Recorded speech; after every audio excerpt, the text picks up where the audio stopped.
Okay, going live now. Okay. So welcome everybody. This is the fourth session of the celebrating the Tiger of the Year special fusion watercolor class with Henry Lee. Welcome. Here is Henry. And also before we start the class, I want to remind everybody that we are recording the class. And so if you do not want to show your image, please turn off your video camera. And if you do not want to show your name, you could change your name to something else, like New Year or anything to your liking. Thank you so much. Here is Henry. Hello, everybody. Happy, it was Valentine's Day yesterday and also the Chinese full moon night. So happy holidays. I'm going to show you how to paint this page on the New Year's calendar for Kathy Bank, the orchids, and we have blooming orchids in our garden. Earlier, Victoria have showed Chinese wild orchid. She also has this blooming beautiful flower here in front of me. It's called 金孔雀, golden peacock. Can you see it? Okay. It's a beautiful yellow-orange colored flower, and it's similar to the flower I painted on the calendar. I don't really have those live models when I painted them. I use references found online.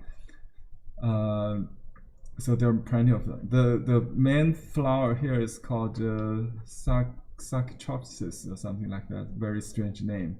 Sachytropsis. I think I put it in the handout. You can find that name and search to find more references if you like. Also, I use the Cattleya kind of a flower like this. This is a hybrid. I'm not sure exactly what the species is. It's called just called golden peacock. So I'm going to show you the process. Okay.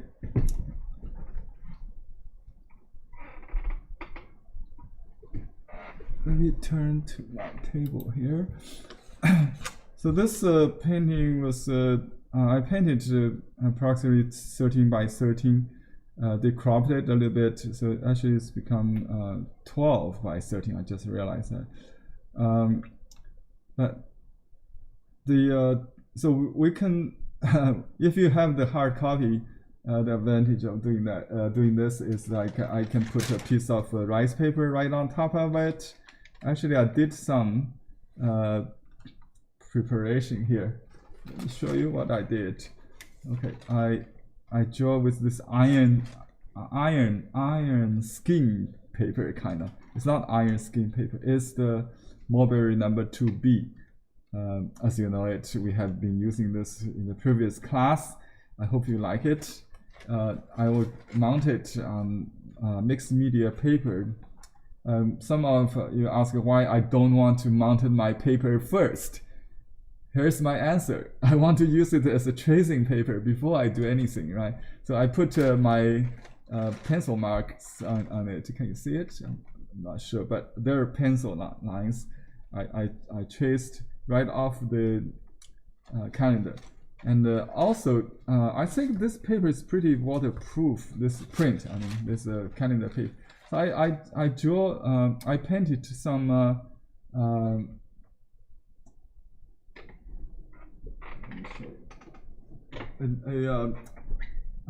liquid called transparent white ink.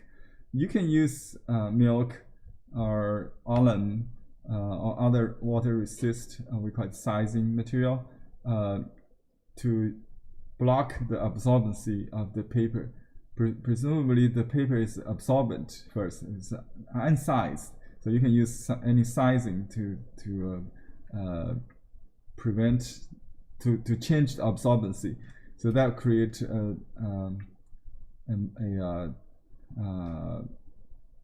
well, it's called masking, but you don't have to remove it. However, I do find it might be practical to use masking tape.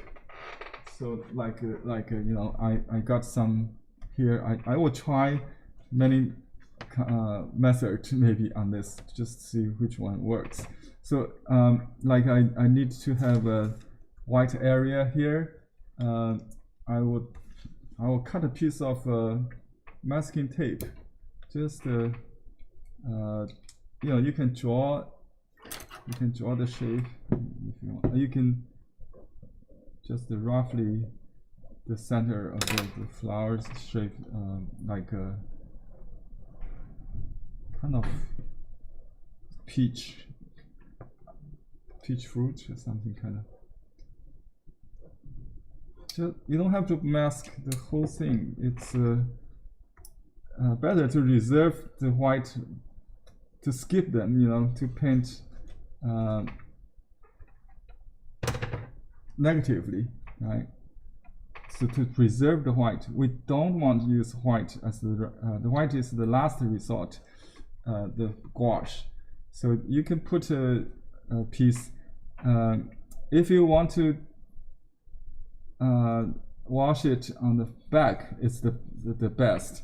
So usually if you put a resist on the front, which is the smooth side, and you paint on the back, it will reveal the white the best,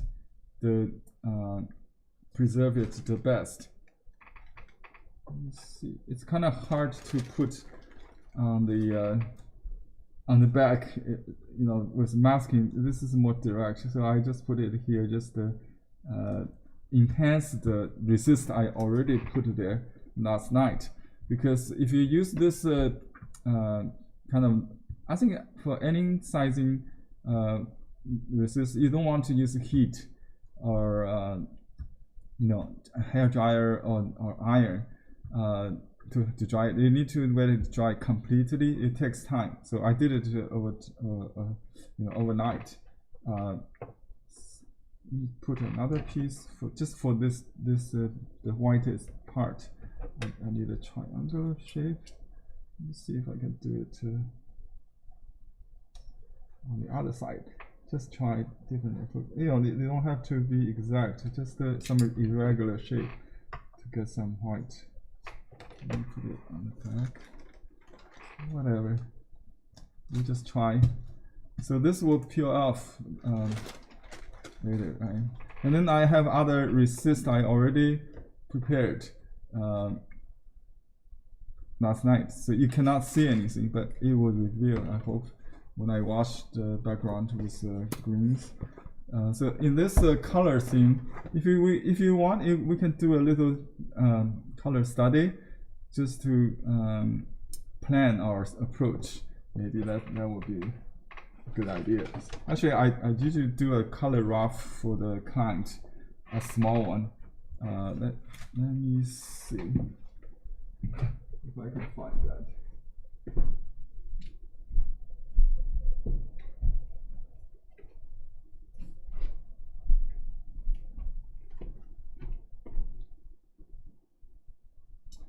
Okay, I will probably show you something from different. Let me see if I can find different project.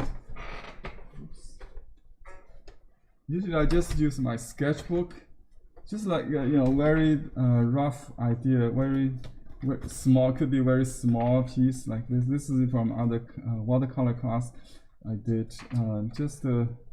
I just use one of this page maybe to show you. So I found one. So if you want, you can draw with a pencil. I just use my pen to draw a square. Okay, and then you draw just some white areas. You know, this flower has a shape very unique. It's like a butterfly, or there's a little figure like standing, like a samurai warrior. There's a little, but you don't have to worry about that in small scale. Just let you know the shape of the flower is very complicated and you want to trace it later, you know, just some 5-petal cattleya kind of, or any wild orchid, and then just some hanging flowers. I use the idea of optical illusion, kind of use the vines of the plant, maybe some kind of trumpet or some kind of flower, I don't know, or the lines to form some pattern, you know, just to create the kind of confusion, what is called camouflage, to hide the tiger. The tiger is not in the focus. There's only an eye. You can see the idea with this, and then later we changed it into we put some leaf in front of the face to not scare people, and then eventually it almost nothing, you know, become very hidden. And this is the reference. Actually, I gave it to my reference actually used in this painting here in the handout, and this is the final product. Okay, so the color I'm going to use is this brand. It's called a Core, right? It's made by the same company who created the golden acrylics. The golden acrylics, very famous brand, right? They use some kind of different synthetic binding material, not the traditional gum arabic. So they boast that the color would be more vibrant than traditional colors. And if you will, you can try. This is the basic set, I think. I also got the advanced set. You don't need all the colors, but in this painting, we try to make warm and a cool contrast. You know, like the flower has both cool and warm, so you want to alternate that. Also, the greens have some more bluish, some more brownish, maybe. Okay, so let's start with a cool yellow. I need to refill my palette. Sure. So let's do that. Okay, I got lemon yellow here. I think it's I think it might be called differently. I cannot really read that, but it's kind of cool, like a lemon yellow for me, and some amber, yellow ochre. Yellow ochre is a good color. This has some, you know, other color in it, so it's not too artificial, more natural. That's good to have. And burnt sienna. I think here that we've got lots of them. It's in the foreground. Don't put burnt sienna in the background. Remember, that would pop. Okay, phthalo blue. I like phthalo blue, but I forgot where I should put. It should be somewhere. Let me just put it in. It's the dark. You want to use only on the dark, but you could be very. You can even produce kind of like sky with that. You have to add a lot of water or white, maybe. But usually it's used for darks. And some magenta, cute connectrum. Magenta is a cool. Do we have this? I think it's in the middle of the magenta. It's in the middle of the yellow flowers. You can see there. So I use a connectrum Q. I just call it Q magenta. And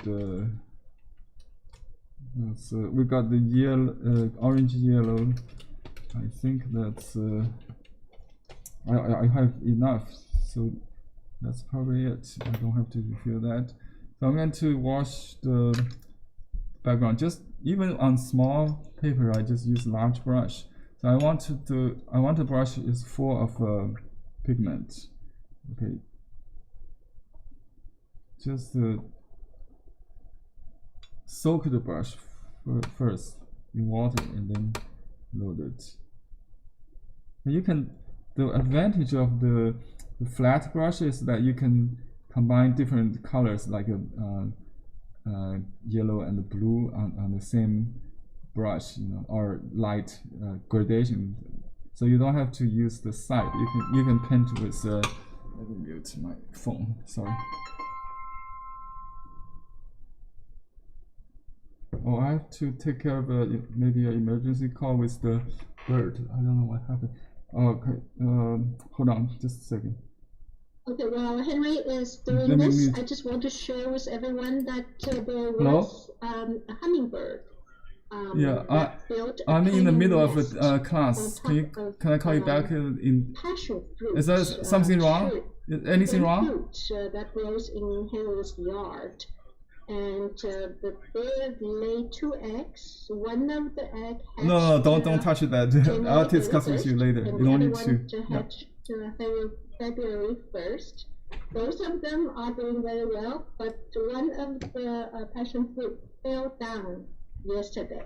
It's not the one with the nest, but I guess this is about the yes, they have a meeting. They want to discuss how to remove the large fruit to prevent like flipping or something, but I think we should not interfere until the last day.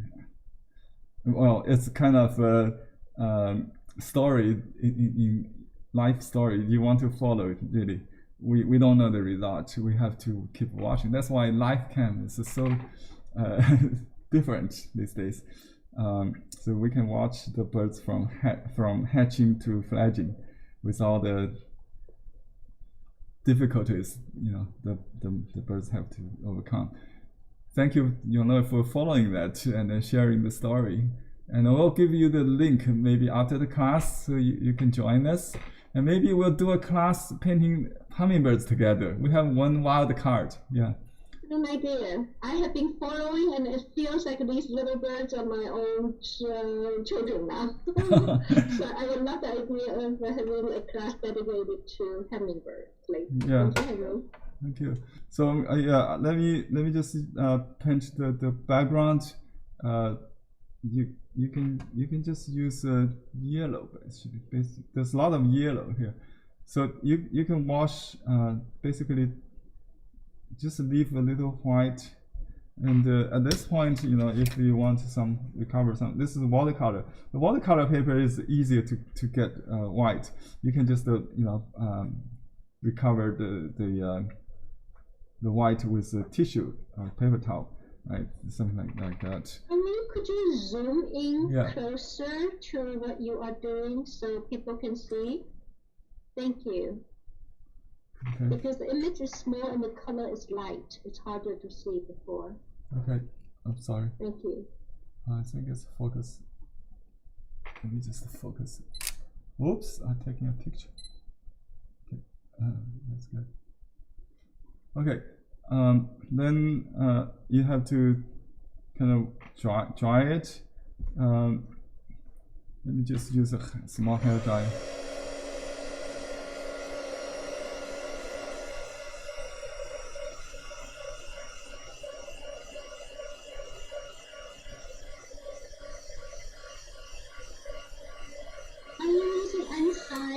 Paper, Henry? This is the watercolor sketchbook. Watercolor. Canson watercolor. Watercolor sketchbook. Okay. Thank you. Yeah. So it's a small study. So you can then you use a smaller brush with the thicker paints. At this point, we can do the negative painting, with leaves maybe You can use regular ready-made like a sap. I think we should have sap here. I can't read this letters. Oh, sap green. And Viridian is another cool color, I think. Yeah, it's Viridian. You have to add some yellow or some brown or some red, you know, whether to change it to according to your needs. But that's basically the two kind of color I work with. And then let's just say we will use a cool color first on this corner. So this color should be a little bit thicker than the previous one, right? And you still want to keep the white, so you squeeze out the petal somehow. I don't want to really spend time on this small one, but I just want to show you the concept of doing this. And then I blend it on the paper if I need to change the hue. You know, I just use some yellow ochre to add it to make some light part. Okay, and then the top has a little bit tiger color, so we need to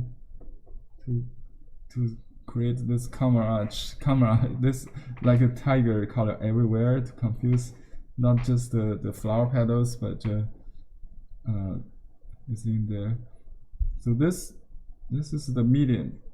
It creates some shapes, but not yet the darks that in the front.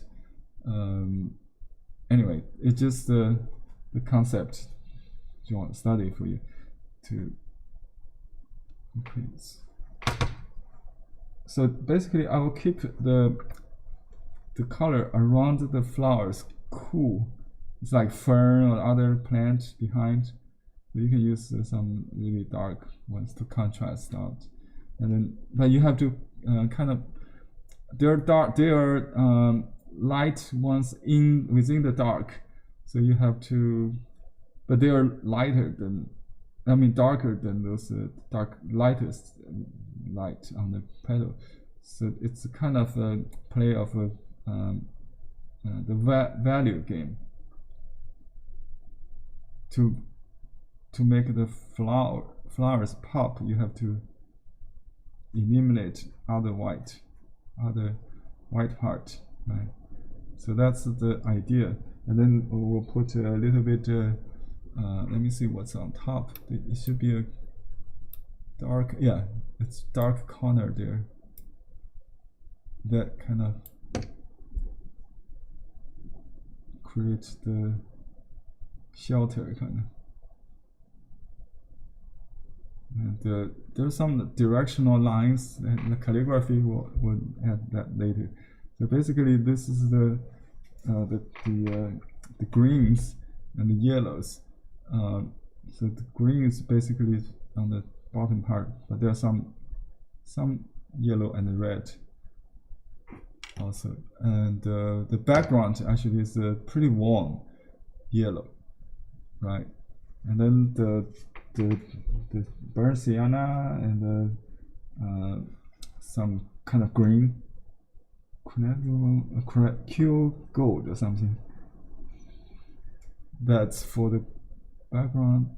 For the foreground, you can put some dark vine and cluster of wisteria, any kind of unknown flowers. And the eye, actually, you don't have to worry about that. Just the minimum. The tiger, right? And then finally, I'll touch a little bit the flower with first of all the yellow, and then the orange color. So you can just if you use masking fluid or mask, you can do this the last. Yeah, just lift it after you've done the background. Then you put in this. There's 3 antenna, kind of like swords of the warrior on top of that flower. Is very unique in this. So you can suggest that the banana tree kind of leaves there, but you have to kind of squeeze it out or use the masking for it to save those lines. I think you can also recover it with squash, but as a last result to do the. So the most contrast part is in here. Maybe you can create some kind of cast shadow of the stem or something.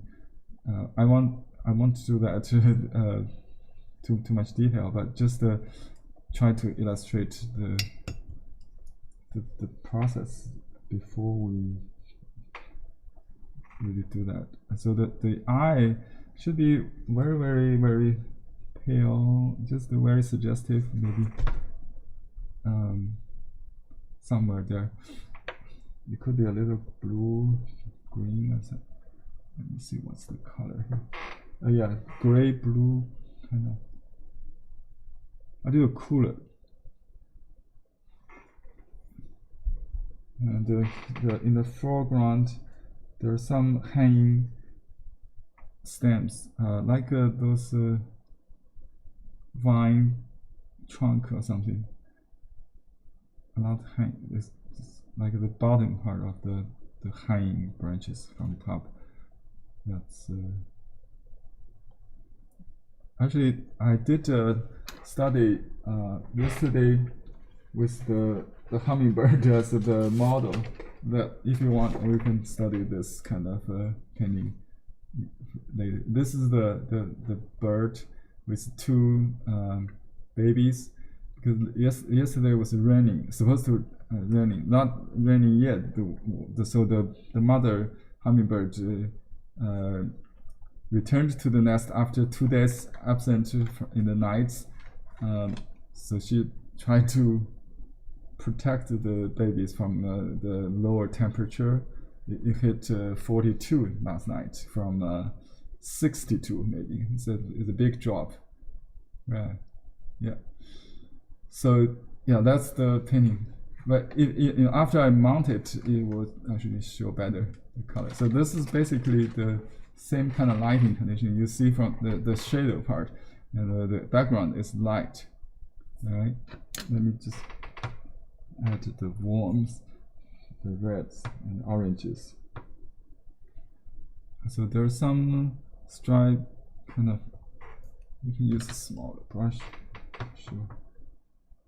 So I just use red to just put some kind of pattern. I don't have to really worry about the detail. So there'll be some purple actually in the middle of the, and some flower petals in the shade is more orange than the other flowers. The same flower could also vary in warm and cool here. So this also the side facing the sun is white, no yellow even. So this is the strongest contrast area. I hope you get the idea. So just do small study like this usually help you to develop the concept. It's very important to make the background very pale, very thin, with using very thin color. Don't create too much contrast, too busy in the background, and make the main objects with more contrasting, the dark and the light, and also the color contrast, value contrast, more concentrated in the foreground. So that will create a pop. All right. Ready? Well, I'm going to use Chinese media now. I mean Chinese paper, but still Western colors here. Let me see if I can put it in the, I have to zoom out, right? You can see. Rearrange it a bit.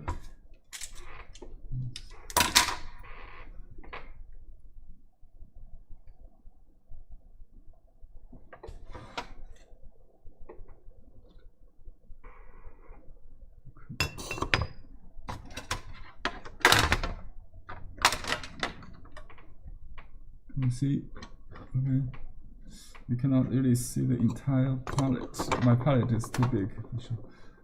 Okay, hope you can get.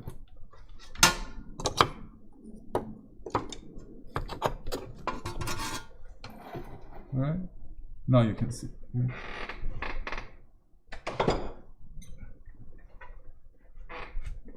So I got some masking fluid. I hope you will play the game. So I turn it to the back side, working on the back side. I'm going to remove the reference. For those who are watching on YouTube, I'm sorry. Otherwise, you cannot see this entire piece here. Let me change the scene to. This is the reference page. Oops, let me just hide this. Hide that. Okay, now you have the. Just not. Let me put the reference on top so you can still see that.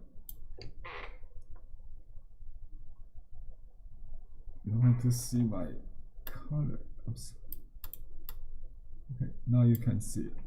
Everything in my on my table. So this is the back side.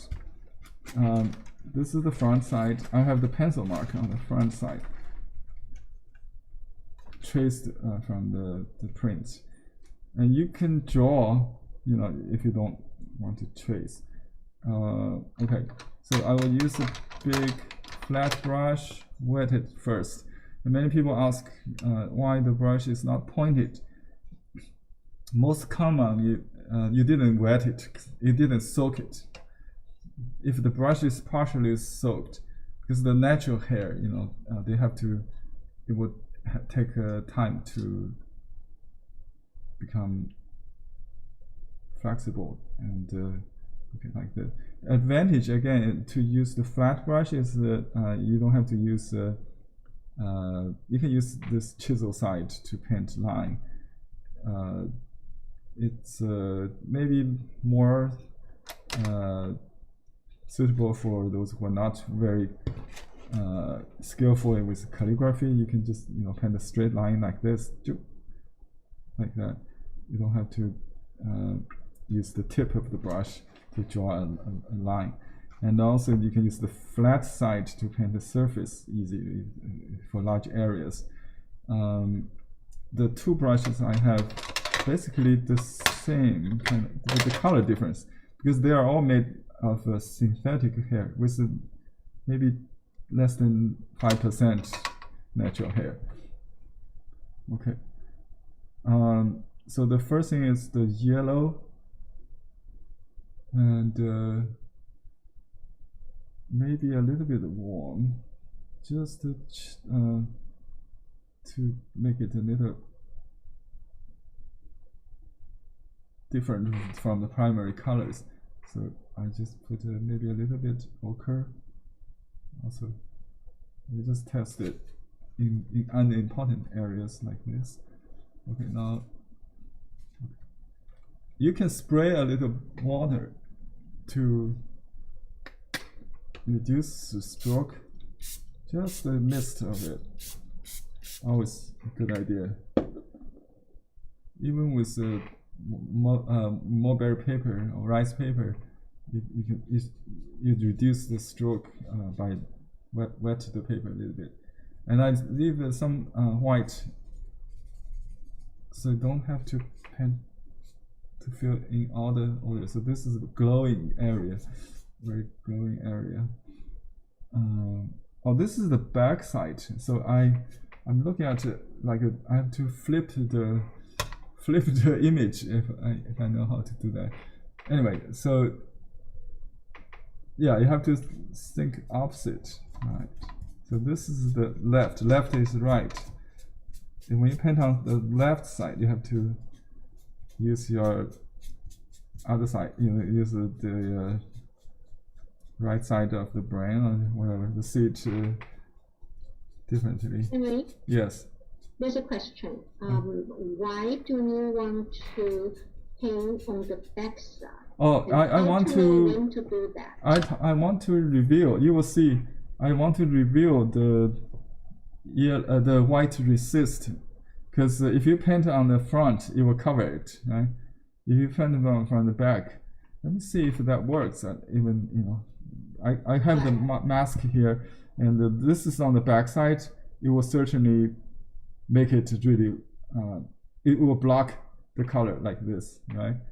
It will block the color. So if I just use dark, I just go directly to dark. You do not want to rub off the resist in the front, accidentally damaging the paper and other paint in front. Yeah, so let me just right. Safer. Yeah, you see, if I paint on the front, you can see I covered the paper already. It will not be white. You see, this is the white. Because I have resist. You will see. Let me just do it quickly here. I'll use. I'm not supposed to use dark, but why not? We can go too faster. So let's use quinacridone gold, or some kind of yellow, whatever, to paint this area. This is the front actually. This is the front. I forgot which one is. This is the dark. This okay. So basically, you paint. You can ignore what's in the front, and you see the butterfly antennas here that I used with resist. It would and it's not very effective on this kind of paper. Maybe more effect if it's on the absorbent, more like N-size Schwan, a double Schwan, something like that. It might be more effective. So I can still leave some white unpainted. Let me just use. This is a golden green, I think. It's a nice color. Golden green. Quinacridone golden green. Whatever. And some tiger color is needed to come out to create that illusion. I think we can. I think it may be a good idea without using the brush stroke. You can just use a lot of color on the brush and then just kind of splatter like that. It's probably even better. Just splatter colors around. Okay, and some colors there. Oops. Yeah, it's okay. Everything is okay. It's very thin, you don't have to really worry about. And you can change you can blend the color right on the paper. Okay. Where just let it flow, kind of bring things together. Okay. And so, but at this point it should be very thin, not too dark, and use pure colors. Don't blend too much. Okay. I used some dark just try to show the shape, just see what happens. And sometimes it's good idea to wet the painting. It's contrary to what people believe. If you paint on dry unsized rice paper, you tend to bleed less bleed. Actually, it's the opposite. It's like a half damp paper, half dried paper is probably the easiest to control the color flowing. If you paint on completely dry paper, it will expand, right? But if you paint on dampened paper, it will have more control. Try that, yeah. So you can wet it dry to like halfway, then you come back to paint details. It's better than paint on completely dry paper. It will start to bleed more. It will bleed more if you want to avoid that. Just use some moisture and wet it to dry a little bit, not completely dry. Okay. Anyway, we don't have time to wait, so what I do is maybe I mount it. You can dry it with a hair dryer and then mount it. That's another. You don't have to mount it if you want. You can paint everything before you mount it. Okay, here can you see the difference? Okay, why I paint on the back? Imagine if I paint on the front, even though these parts are less absorbent, it's like a sized paper versus unsized paper. You will still have you can still paint on it, especially if you use opaque color, thicker color. You can certainly paint on this. So this is the transparent white ink in fact in working. I did this last night before sleep, so I don't have to wait it to dry. When you apply the transparent fluid, you have to wait it completely dry naturally without using hair dryer or iron. Okay. Now I will preserve this white area until we, because I can paint this sharp, like a hard edge or something if I need. Then you can see the area that I put a piece of paper under on the other side. When I paint this, it will preserve more white there. Otherwise, you'll get some gray if I just paint over everything like this. You see, that's the difference. If I use blocking technique in combination to the resist, I can even create even more interesting, very white, different white. This also, the liquid can be thick or thin. You can thin it. You can even blend it with water. With watercolor. So if you paint with a little bit yellow, you can see it. It's no longer transparent. I want to create this magic before your eyes. So you got excited about this method, right? And you can get this from Blue Heron Arts. This transparent white ink, and used only with unsized paper. If you put it on regular watercolor, it won't help because it's already sized. It just acts like a size. It turns the unsized paper into size, pinpointed where you want. You can also see some texture of the paper,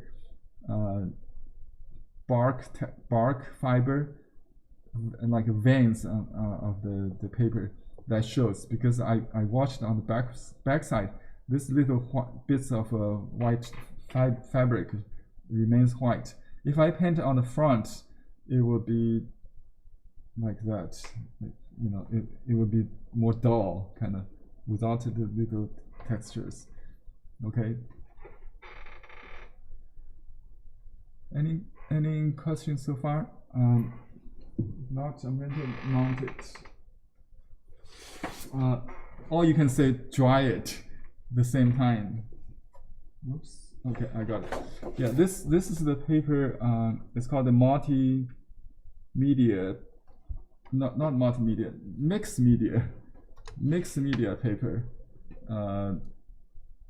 Also the same brand, Canson, right? This is the brand. Canson mixed media paper. You can also use other brand. It's 80-pound paper, so you can kind of roll it.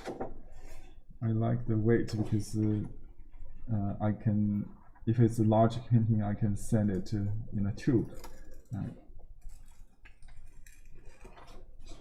I can mail it in a tube. So this is the dry mounting paper that comes with a release paper and a silicone adhesive. Okay, and I just remove the release paper, leaving the silicone film. It's like laminated on the supporting paper or backing paper. So I carefully, let me see. Before I do that, I need to move. Let me see what we do. I'll paint a little bit before I remove this. I just want to see if I need to cut in this shape or not. Let me see if I can cover that. I want to create a sharp edge. Yeah, see, I can paint on this area that's sized using the transparent ink, right? Just like that. So you can cover it, and I use this piece of masking fluid. I mean masking tape, not masking fluid, as a guide. So it creates a sharp edge. That's a nice one. And then if I mount it, I want to remove the back of that. So sure, that's so just. And you can keep painting, until you're done to mount it. But I want to see the color. Oops, that's a challenge because the paper is wet. To remove this piece of masking tape carefully without tearing the paper. This paper is quite strong. That's the reason I use it. It's like a piece of fabric, right? So I can remove this. And now I don't need this. Maybe I already created this sharp edge I need. So you can use a masking tape to create a sharp edge if you want to control the bleeding. That's how you can do it. You see that? Right? That line. Okay. And then now I'm going to put this on the permanent support. You can use watercolor paper as backing if you want. It's a little bit tricky because it's wet. It's maybe a little too wet. I just realized the size is not exactly the same. It's a little bigger, which is good. You know why? Because if the silicone is exposed, it might stick on the iron. So be careful. So I want to cover the silicone as much as possible. So this painting is slightly bigger.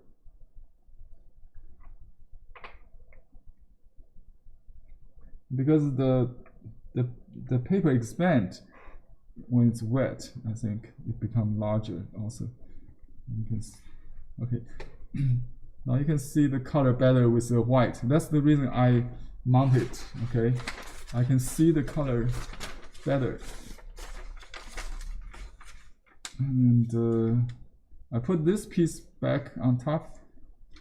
It was the shining side. I think this is the shining side. shining side facing the paper, so it will not absorb, take out the paints. It's like the pastry paper, the patching paper. You use it with oven, right? That kind of paper. And you can use your palm to flatten the paper before you iron. Okay.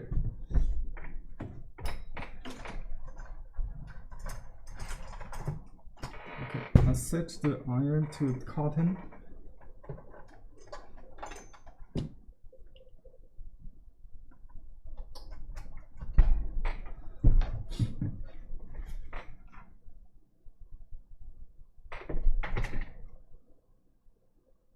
Actually, doesn't really matter. You can set lower temperature and then work slower. You can set higher temperature and then work faster, according to your own working habits. Okay.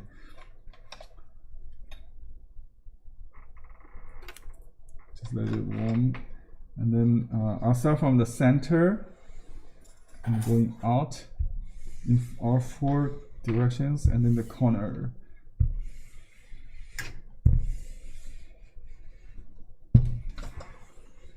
You don't have to really press that much, but to just firmly keep it moving. Don't stay in one place. Let me do this.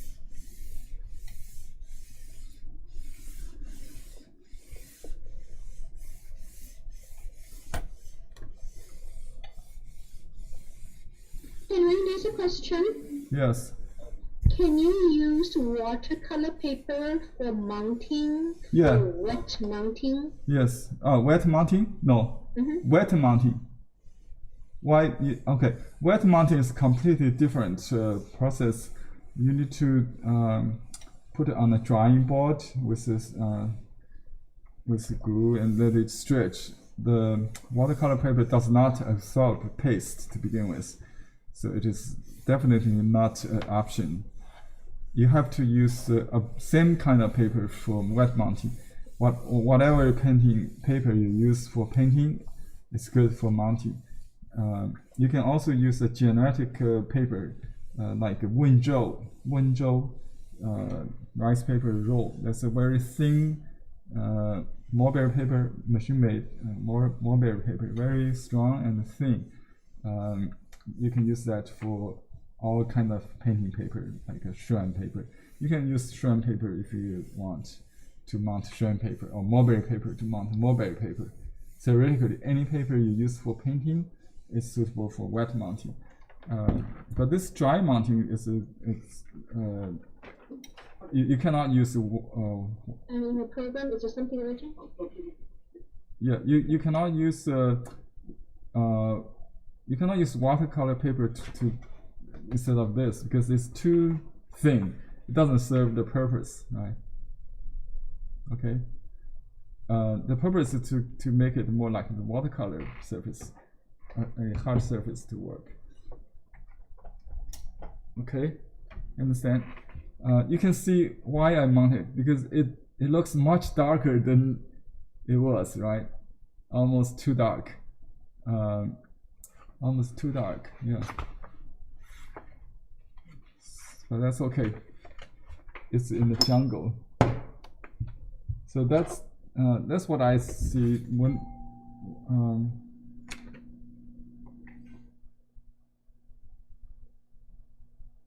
I see student work.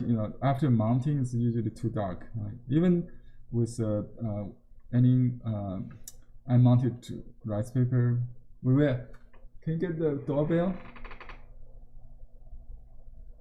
Someone at the door?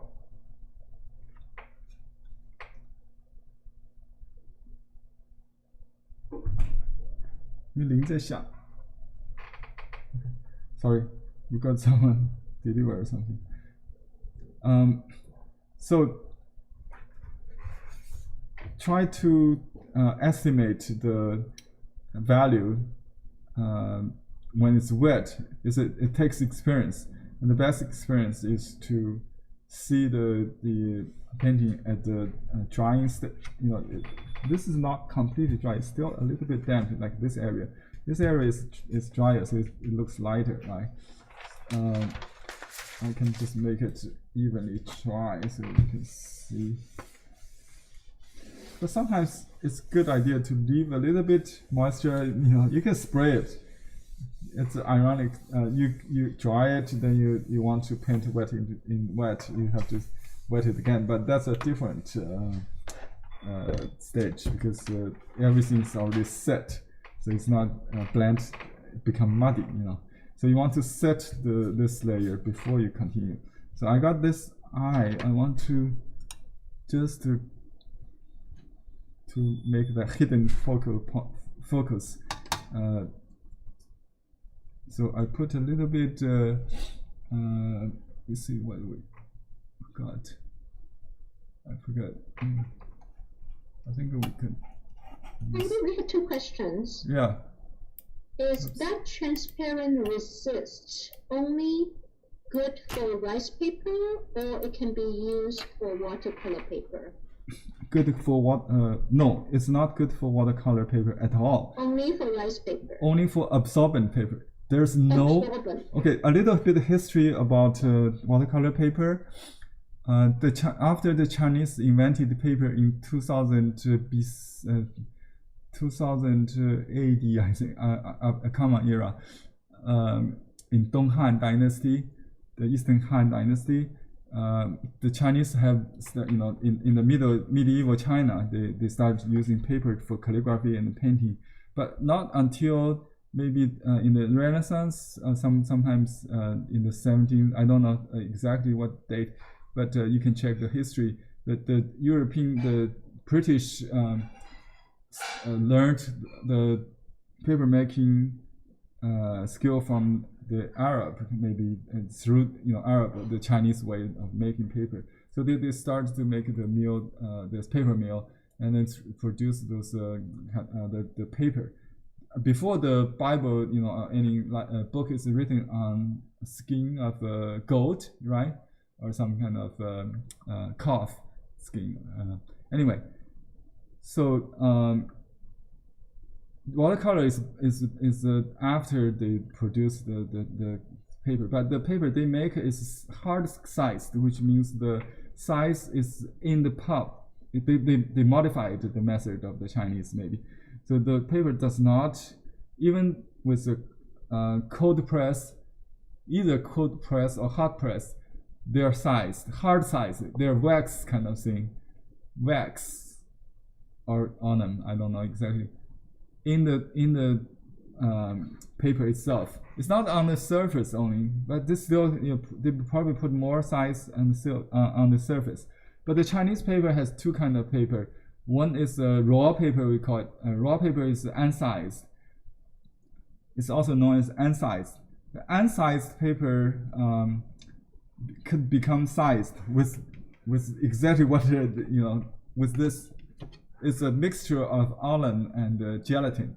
I'm not sure exactly. This is a trade secret. We never know what's exactly in this liquid, but you can make the same kind of solution with the size, with alum and gelatin. Gelatin is animal glue, animal skin glue. So this makes the paper size. So the size paper, also known as cooked or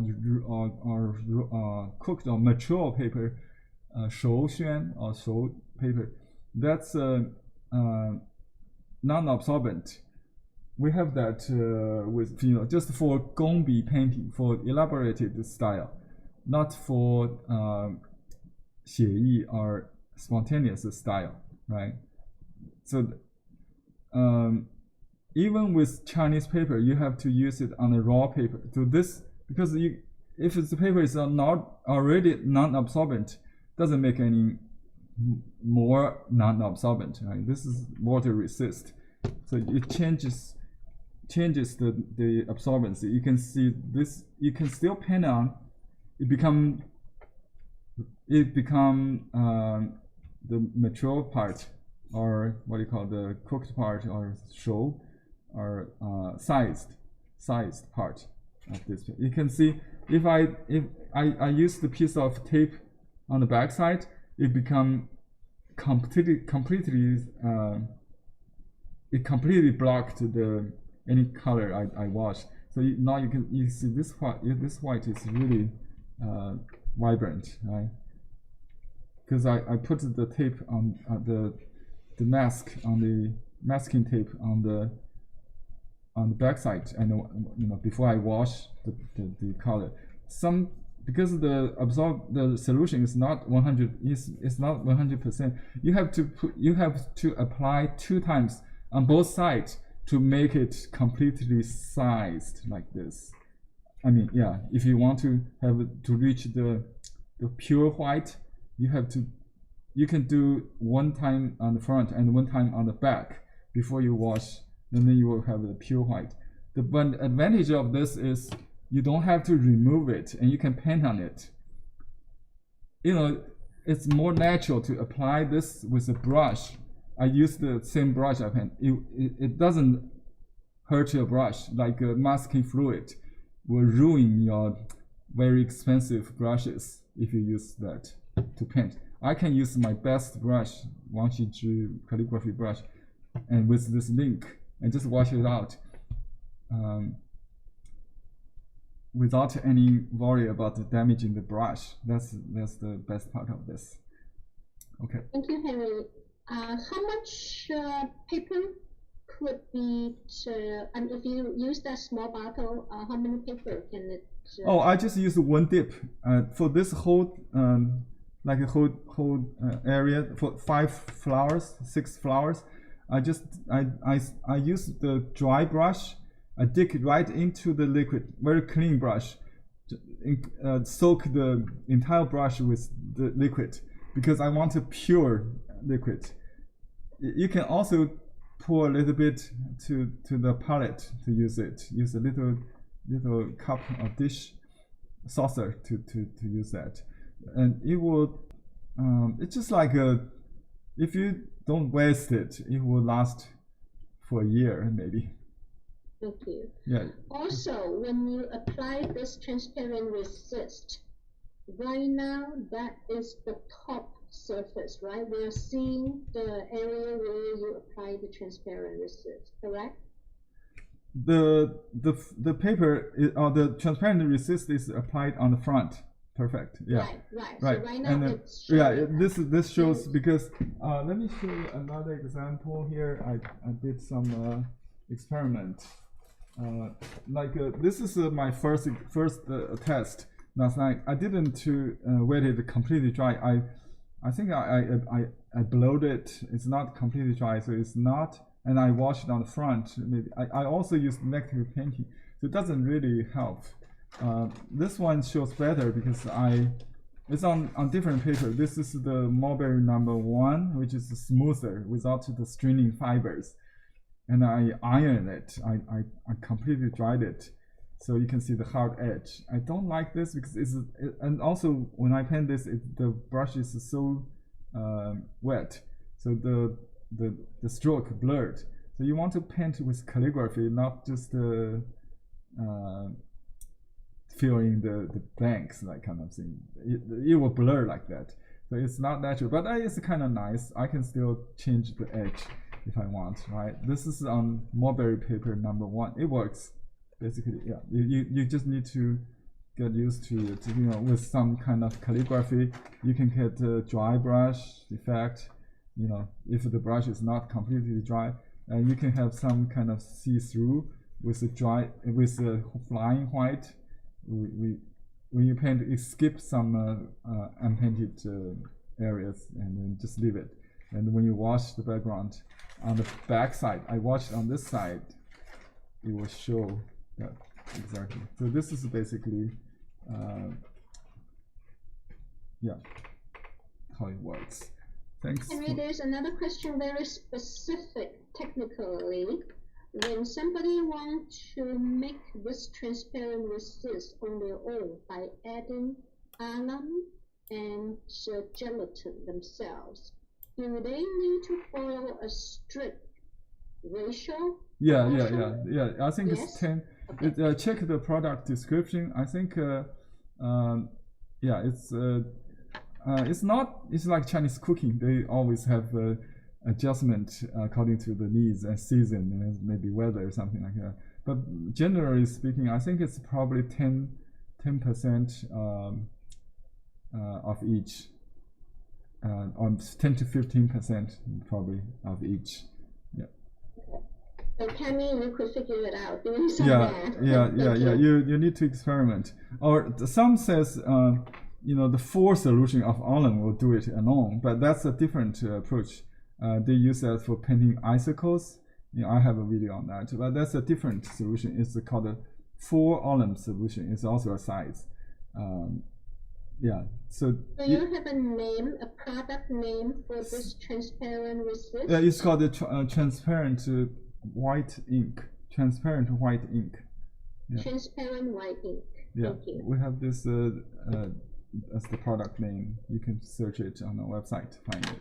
It's very effective, I would say. Okay, now we're going to do the. I'll just finish this part because this is the looks like the most interesting part you want to see, right? And so I want to color this. You can see I can still paint on it, right? I can still paint on this. This part is now actually after mounting, everything is semi-sized, even without any other you know, treatment, because the paper now is you know, with the silicone film on the other side, it changes the absorbency of the paper. So that I need to hide this edge. So I want to put a little more thicker yellow to hide that, just to make it softer, more natural. Okay, and then we'll add orange color later. And there's like a arm, or yeah, two arms on the sides, and I just use pure yellow color. I should have sprayed some water, I think. Okay, you can use gouache if you want to recover that. Let me see if you use pure lemon right out of a tube, maybe you can. It can cover this dark. And it's a impressionistic color, so you kind of let the people to blend, to figure out what's. We just need to give them some yeah, I mean, I really don't worry too much about the botanic details. You know, we don't have to. We just try to. Let me show you the area I'm working on.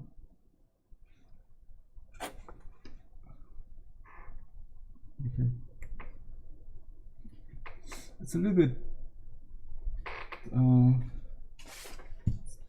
grayer than. Okay, you can still see this white, and that's good. So I'm going to recover a little bit there. The other butterfly wing, I have to go with the situation, not exactly copy my early paintings, not duplicatable. It's a watercolor, you know. Watercolor has a lot of uncontrollable factors. Okay, and you want to. This is the side view of the skirt of this flower. Okay, let me add a little yellow there. That kind of. The center is a little bit lighter, and it has a split kind of in the middle. That is not in the dead center, because in the perspective, in the perspective view, you don't really. Okay, so we should do this light first, right? So I just changed the white into yellow, and here's another flower kind of. You can have that. Okay, just yeah, I'm doing this almost like what Victoria just did with her orchid class. Is one stroke per petal. It's just like, you know, you can draw these lines and just start from light and then dark. That's about it. Here is another kind of stem. So we want to hide that. Actually, it should be. You can combine different shapes a little bit, so they are not isolated. Okay, and actually the hard edge give me headache now. I wish I didn't use the tape. It's much easier to work with natural shape, right? Okay, now I'm going to do this just like a Chinese painting. This Cattleya, I just use my imagination. Well, this could be the same flower. Let's just create this my own flower. Okay, let's just Cattleya, whatever you call it. Okay. And we want some contrast to color like the purple here later. But now I'm going to change to cool yellow on the right side. There's an overlapping petal there, and try to capture the light from the sky. I'm not sure which direction, left or right. We don't really mind here, but some elusive light effect is preferred. Okay, then just add a little warm. So dark, warm against the cool, create some kind of shadow here. Maybe you can consider the like the lower part as a shadow. It should be they could have a cast shadow from the other petal here. Just play with your Western painting concept. If you're familiar with lighting, how light works, it will help. And then here I got some really dark pattern. Oops, that's too dark. Then we got some magenta here. Magenta. Okay. And some kind of tiger stripe will help. Some dots. A rhythm pattern with rhythm. Rhythm means the intervals of the stroke and the size of the stroke, right? Okay. This painting is most complicated. I didn't take much effort when I do that project. It's a fun one because it's a composite of flower painting and landscape painting. It's very interesting. Right? Okay, magenta and some cobalt maybe to get that purple center here. Oops. I wish I got the violet. I think it's available somewhere. Is the violet with magenta? Yep. You can use if you have the purple color. Just use it. Ready-made colors. You can get 80% of the color from just the primers, theoretically, but the vibrancy, it's to keep the vibrancy is not easy when you blend your colors, secondary colors. So I like to use purple color right out of the tube sometimes. Yeah, when you see something good, just stop. Just keep it. Yeah, you don't have to follow any restrictions from the handout or others painting. Just follow your your own, the demands of your own painting, react to your own painting. And theoretically, the dark is in the focal area, then getting less contrast when you get to the distance, right? And I'm doing some stripes on the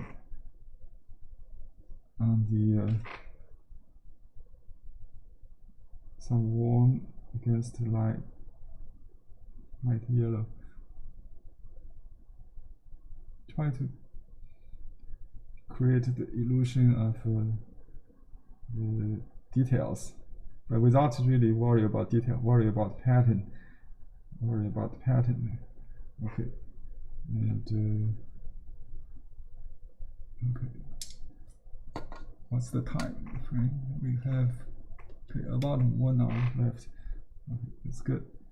We're right on time.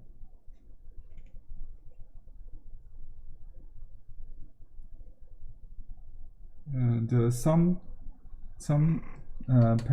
stamps are in shadow, so it's more brownish maybe, or you can use a different color, like against the light. That's what I'm trying to do right now. Then you can make a cast shadow, but before that I need to make a shady area here, very dark corner here. Okay.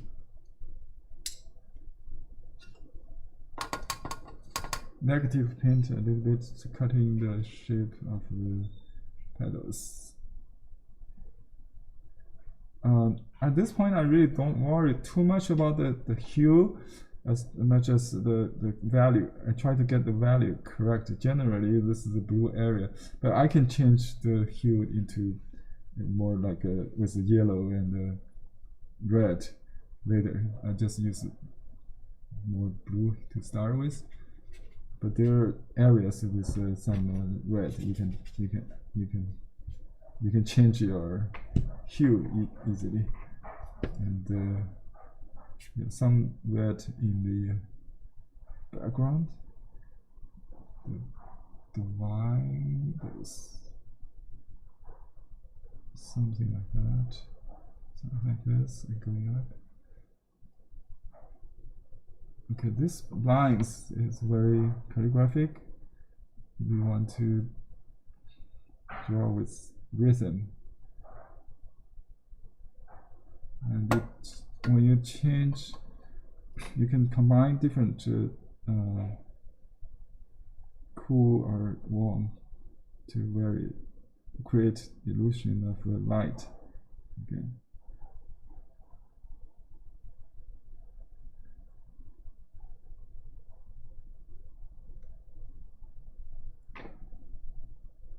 But generally, this should be kind of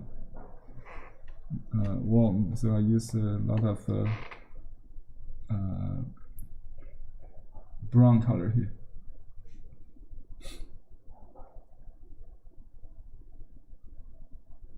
Okay, the eye, the line above the eye, it has like a stop there. It's kind of optical illusion.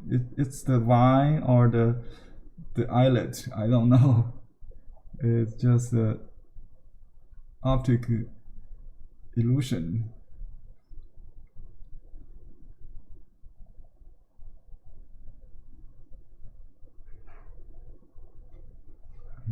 Lost and found lines.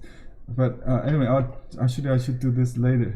Sometimes I just cannot help myself to do the dark first. It should be mid ground. But that kind of try to create a focus earlier, so you can do everything. When you work on the focal point, look at the focal point. When you work on non-focal point, still look at the focal point. That's the classic teaching they teach you in Western watercolor, or maybe Chinese painting as well. So keep in mind. Could you move the paper down a little bit so that the eye of the tiger can be the focal point? the top of the paper could be shown. Thank you. Yeah, just keep it. Yeah, that's better. Thank Okay. you. Yeah, just keep keep an eye on the eye. Keep an eye on the eye, and so you don't lose that. Okay, I'm working with Viridian green to because I already got some yellow there underneath it. I just need to add green, right? And then light green maybe. Yeah, I got some more, like a fern or something. You can cut in the shape like that if you want to create a hard edge. Just use dark to paint, negative paint. I do like some kind of natural edge there, so I honor that. I honor that a little bit. So you give me a natural, and you can blur it with a soft, with a clean brush, if you want to blend the edge a little bit. It's still blurry. Yeah, you can do that. So I will hold two brush in one hand. This is the Wang Xizhi calligraphy brush. My Western watercolor teacher's favorite in his class.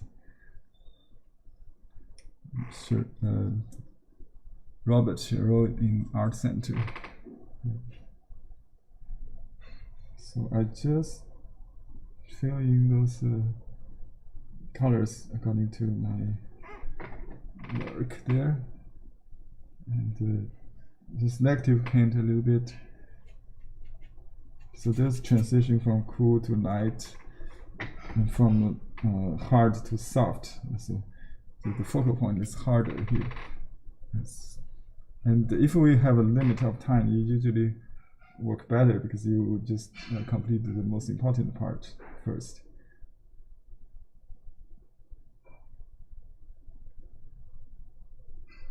And this hard, like this hard edge is very, and the rim of light, is the highlight. I mean, line. That's the part I try to keep. So that create the panel in the sunlight is white. Yeah, very strong.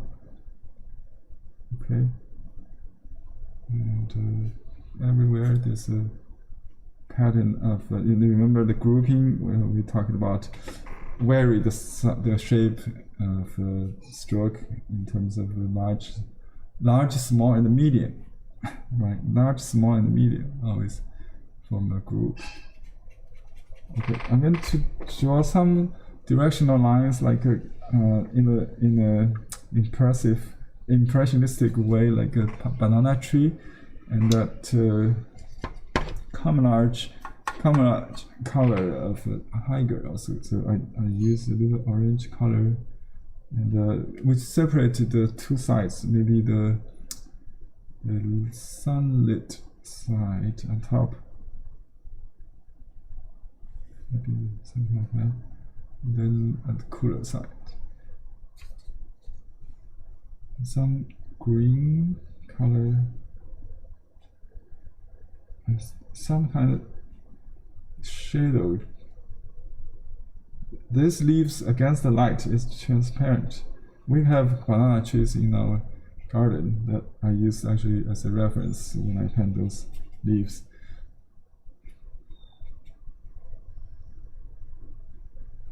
Henry, can you move the paper a little bit to the right, please? The left edge is blocked. Yeah, thank you. Okay, now this part I used the gouache in the original. It's not very fluid. I try to do better this time. So let me see. I just use brown, yellow. And I try to blend the color on the brush than on the paper, but not on the palette.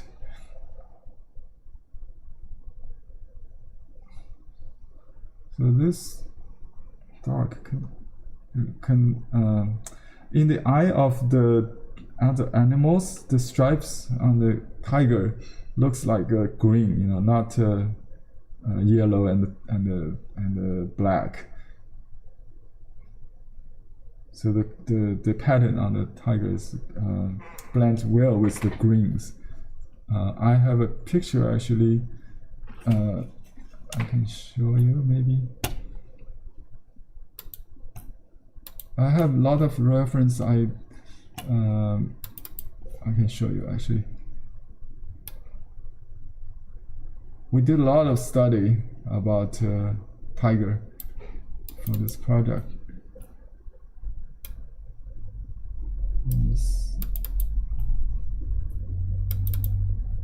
Okay, lesson 4. For the camera, let me show you this picture. Come on.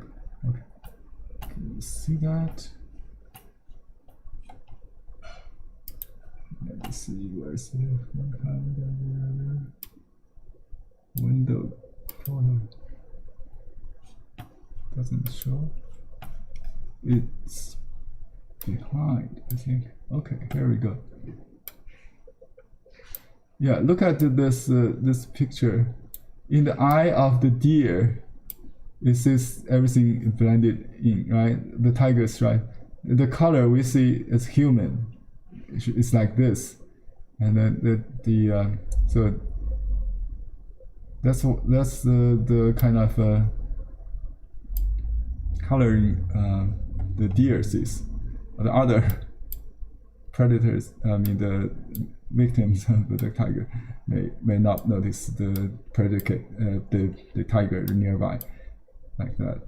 And let me see if there's any other interesting. Oh, I have this kind of lighting references, you know, with the tropical flowers hanging on tree with fur, with moss and fur and that kind of thing. And this is the live flower of a Sachytropsis, right? Flowers. And this is the, yeah. If you're interested in what the flower look like, this is the flower.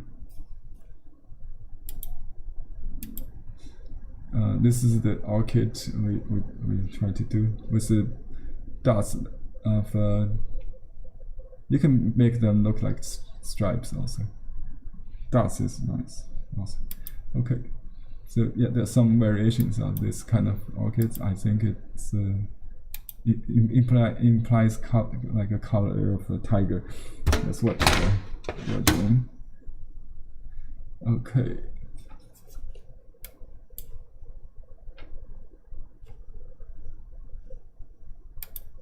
Oops, I think my computer hangs on this program.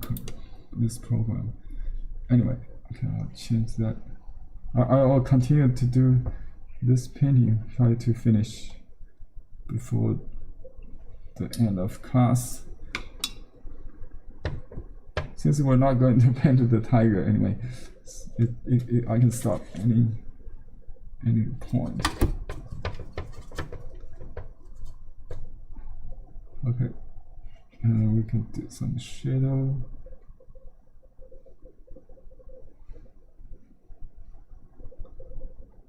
And you really want the sword to stand out. That's I increase the darken the value around it. Just to squeeze out the petals and these lines, like the warrior's sword.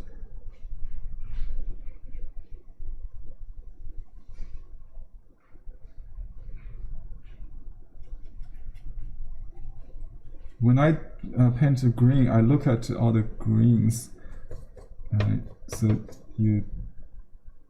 and the blues. selective painting a little bit here.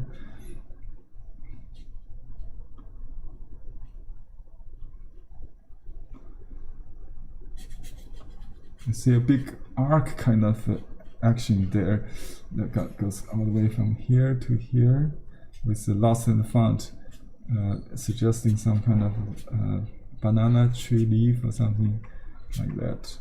Don't have to tell exactly. Let the viewer to figure out what's exactly. Yes. Okay. And some golden green color, or quinacridone gold or golden green. In Daniel Smith, they also have this kind of golden green color. Very nice. I like to use any new materials. Test the most the available, the most recent scientific products. That also has to do with the history of watercolor, because it was not available until the Winsor Newton company developed the watercolor cakes. People have to make watercolor from stones, to grind the stones or plants to mix their own colors, so they can only do it at the studio. But when the watercolor tubes is invented, they start to paint in the field very easily. You carry them outside, right? So that's the technique part of history. It's very art history or any human, cultural history. Very important. The material history of art.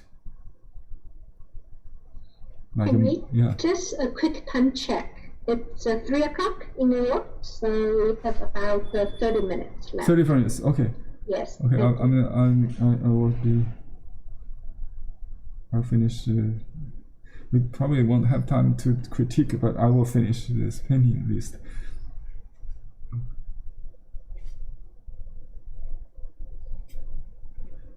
Okay, let me paint some shadows here. So try to create drama. Cast shadow.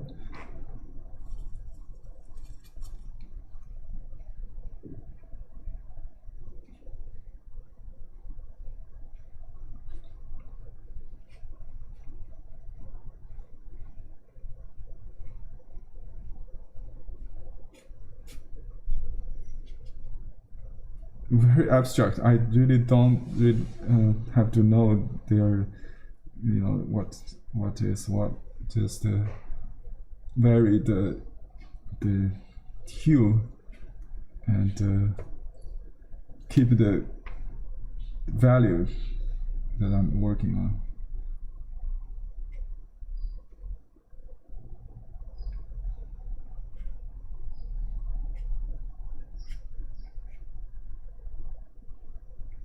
Oops, that's a little bit too dark.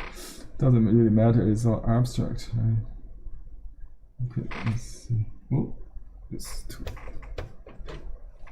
blue. Let's make it warmer.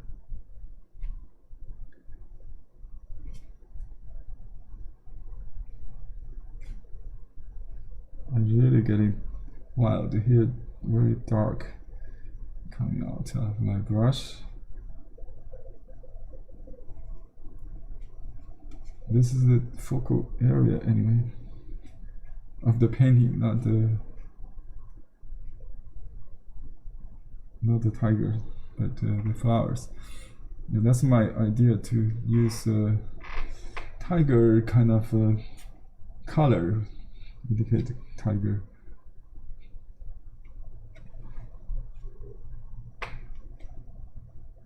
So some warm dark there.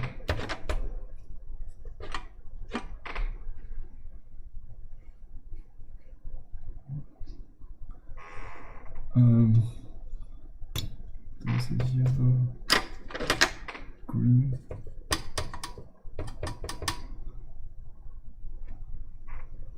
We need to create more tiger color here above the forehead, kind of.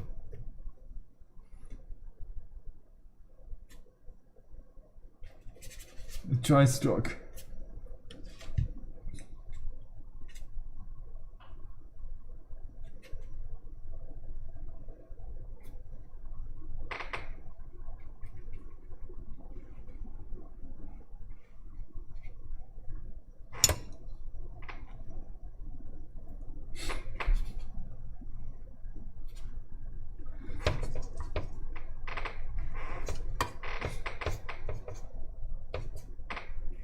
Very light now to the distant. You want to create something very subtle there. And the diagonal line that goes to the tree there.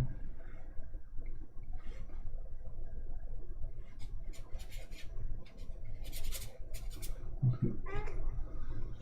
I think there are some on the corner I can see here. Oops. Oh, yeah, there's like a curtain, see, a eve kind of thing. So I'm using the dark cello with cello in the brown, maybe create some really dark greens on the top.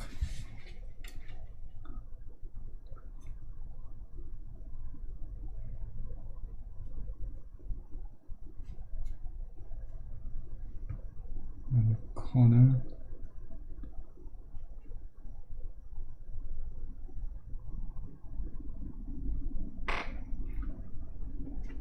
Oops. Just dilute it.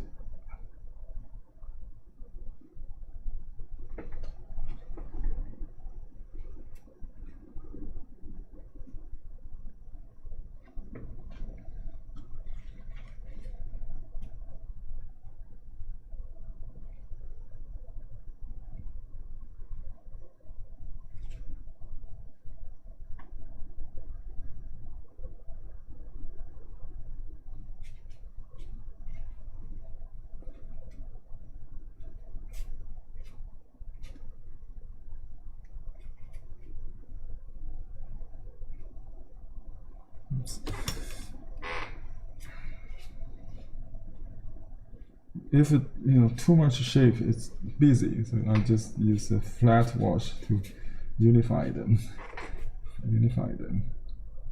Okay, and then my worms on the top.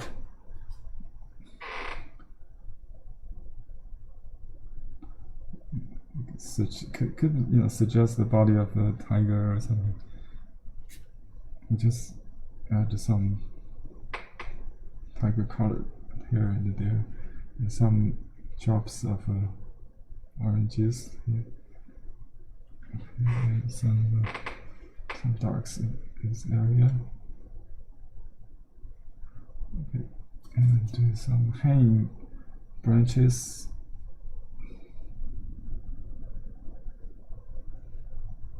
I have to deal with that falling passion fruit. So I'm thinking passion fruit.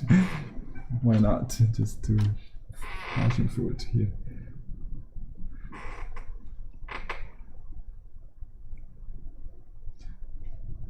Okay, so we just change those wine into passion fruit. That's interesting. Flowers. Okay. Still not enough tiger, right?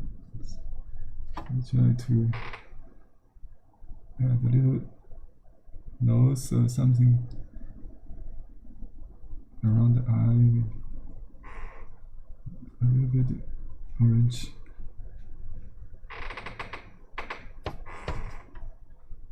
I think it's a very abstract idea. It's a weird idea against all the all the academic rules. Maybe you should do when you paint a tiger in a painting. There is no tiger, so that's the challenge of this painting, and I hope you enjoyed the result, the play of this game.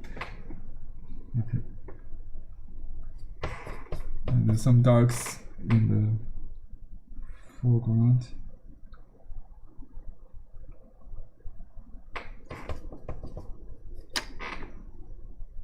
This orange.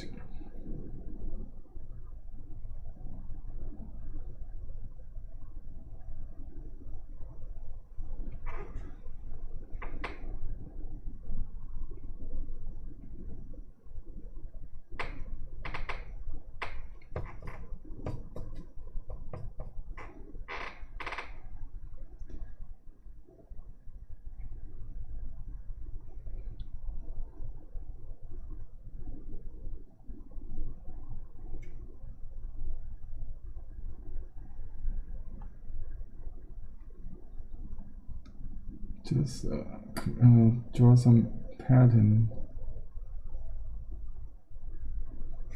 and some hint of distant flowers. I'm going to use the small brush for this this long part of the flower. You can use the purple color and the dark part. Some features.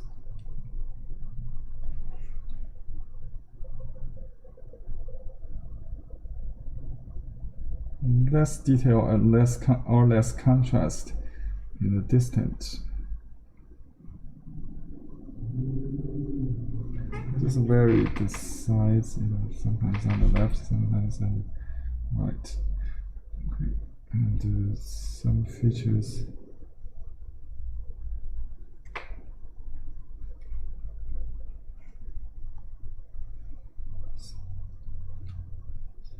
Some orange or purple dots. This is too dark.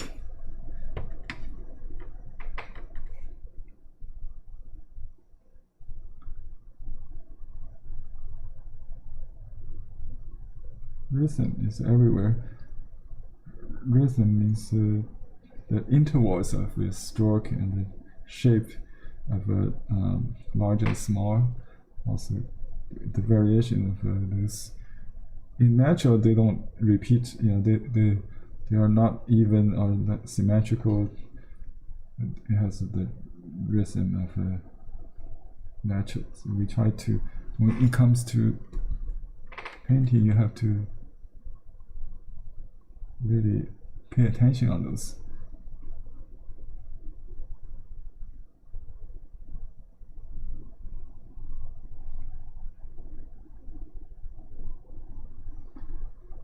Okay, how it look like in the video? It looks quite finished to me. I just need to add a little concealer for flowers there with a brown green, a brown red. Actually, it could be red, warmer to contrast. Okay.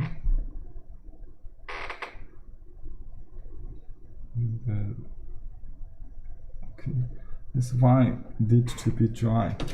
Maybe dry it.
Sorry about the noise.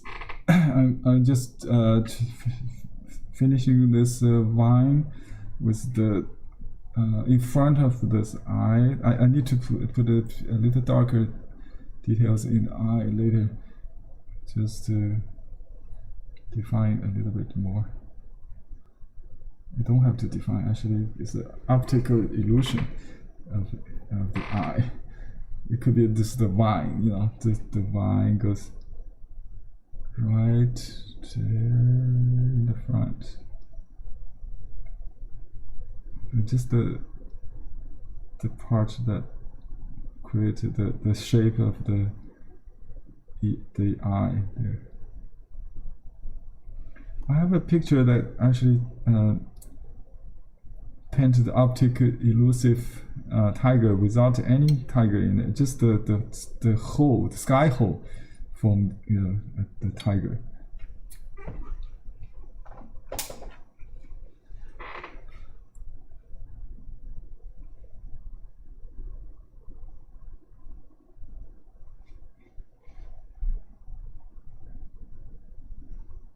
Yeah, just make those lines in front of the green, create overlapping, that the sense of depth. Warm against the cool. Yeah.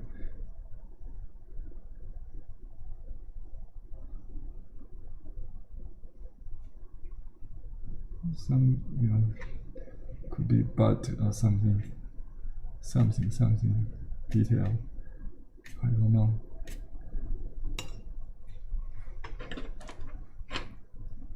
Just the color, and what's important is the contrast between dark and light, and cool and warm.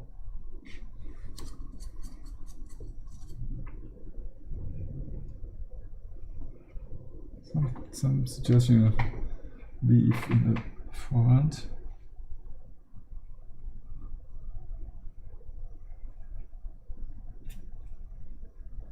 Okay, so one there.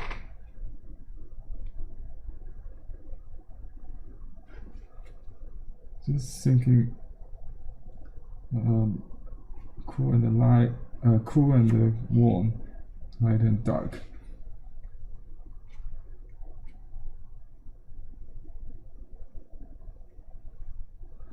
It's a little bit hard edge, suggest some kind of banana tree or something. Also suggest the back of a tiger stripe, some kind of, but not too defined. It's abstract. Keep it abstract.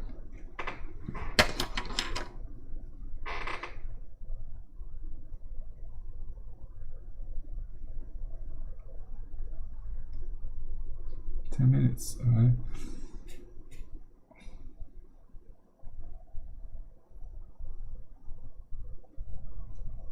Yeah, leave a lot of unpainted white still. That's a characteristic of Oriental painting. I think California style watercolorists also leave lots of unpainted white. They actually painted, but voids, pregnant voids, you know, suggesting things that's not painted directly, but indicated. I think if you keep it abstract, it's better to the painting. If you define everything like in detail, it would get too much. Yeah. Let me just dot the pupil here.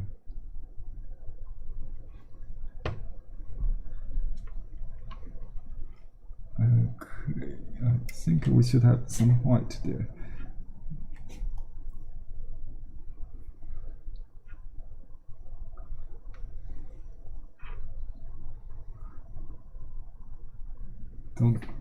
Don't paint too dark. That's the trick. Don't paint it too dark.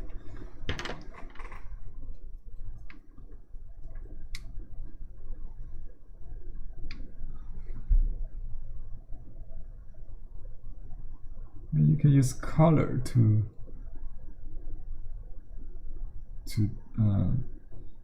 instead of dark. I think.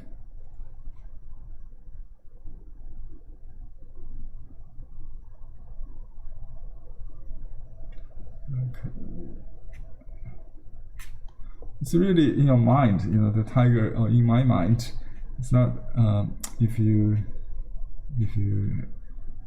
think about it, it's there. If you don't think about it, it's something else. That's the idea.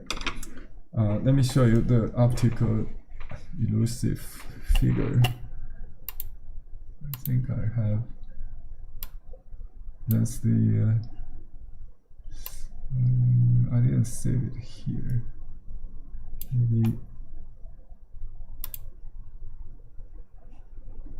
Any questions so far? I think I'm about finishing.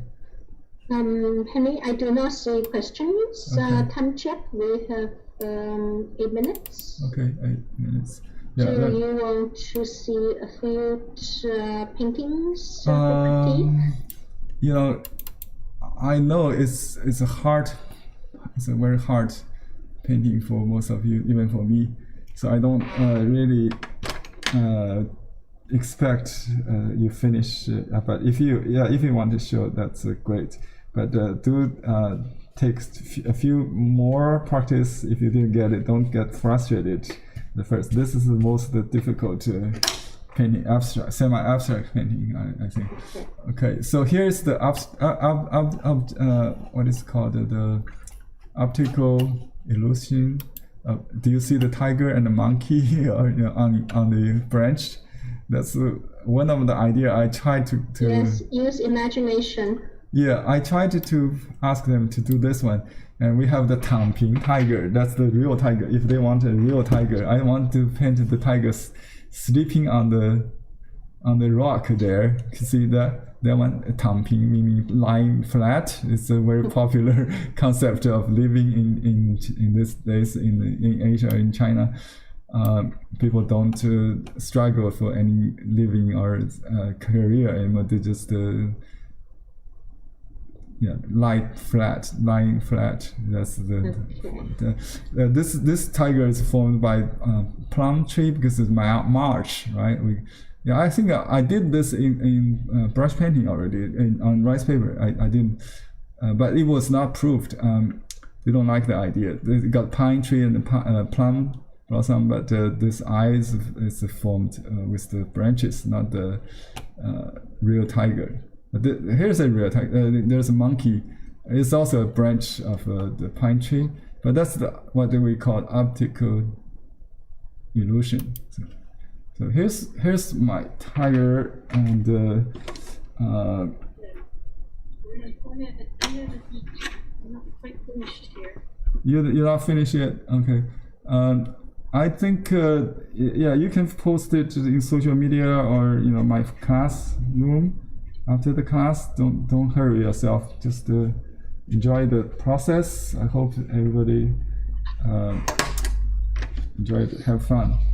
Okay. There is a suggestion. If everybody holds up their let me see. painting in the gallery view, if you hold up in front of your face, that would be a nice way to show the showing. I'm impressed. Are you able to see everybody who hold up the let me see. I see quite a few people. Half of the people great at the first screen already have something showing. Okay, I got this on YouTube. So hold it against your face there. I see. If you don't want to show your face, you could put it in front of you. Yeah, we got the Barbara. Hold it up. Shirley, great. Laura, and then when you're ready, we count 1, 2, 3, and we take a screenshot. Maybe let me use the full screen. Let me see. I just enlarge this. Okay, 1. Can you do this on your side? Because if I use full screen, I may lose the. Let me see if I can do this. Yes. No.